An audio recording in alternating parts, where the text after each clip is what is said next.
ഇന്ന് മട്ടാഞ്ചേരിയിലാണ് കേട്ടോ. കൊച്ചിയിലെ പ്രശസ്തമായ ചരിത്ര സ്മാരകമാണ് ഡച്ച് കൊട്ടാരം.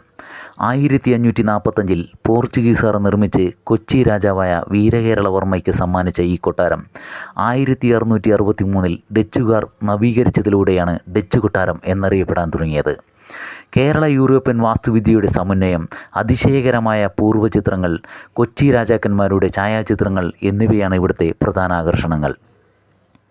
രാമായണം, മഹാഭാരതം, മറ്റു പുരാണങ്ങൾ എന്നിവയെ അടിസ്ഥാനമാക്കിയുള്ള മനോഹരമായ ചുവർച്ചിത്രങ്ങൾ കൊട്ടാരത്തെ അലങ്കരിക്കുന്നു. കൊച്ചി രാജാക്കന്മാരുടെ നിരവധി ഛായാചിത്രങ്ങളും രാജാക്കന്മാരുടെ കിരീടങ്ങൾ, വസ്ത്രങ്ങൾ, ആയുധങ്ങൾ, കൊട്ടാര മാതൃകകൾ, നാണയങ്ങൾ എന്നിവ ഉൾപ്പെടെയുള്ള പുരാവസ്തുക്കൾ ഇവിടെയുണ്ട്. കേരളത്തിലെ പരമ്പരാഗത നാലുകെട്ട് രീതിയും യൂറോപ്യൻ വാസ്തുവിദ്യയും ഒരുമിക്കുന്ന ശൈലിയാണ് കെട്ടിടത്തിന് രൂപകൽപ്പന ചെയ്തിട്ടുള്ളത്.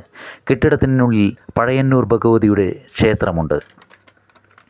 ഹിന്ദു അമ്പലങ്ങളിൽ കാണപ്പെടുന്ന തരം ചിത്രപ്പണികൾ ധാരാളമുള്ള ഒരു കെട്ടിടമാണിത്. വാസ്കോഡ് ഗാമ കാപ്പാട് തീരത്ത് 1498 കപ്പലിറങ്ങിയ ശേഷം മലബാർ ഭാഗത്ത് വ്യാപാരം നടത്താൻ ശ്രമിച്ചിരുന്നു. എങ്കിലും സാമൂതിരിമാരിൽ നിന്നുള്ള എതിർപ്പ് കാരണം പിൻവാങ്ങേണ്ടി വന്നു.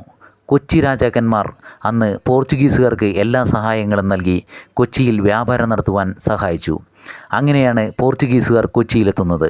പോർച്ചുഗീസുകാർ പോയതിനു ശേഷം ഈ കൊട്ടാരം ഡച്ചുകാരുടെ കയ്യിലെത്തുകയും പിന്നീട് ഹൈദരാലി ഈ കൊട്ടാരം പിടിച്ചെടുക്കുകയും ചെയ്തു.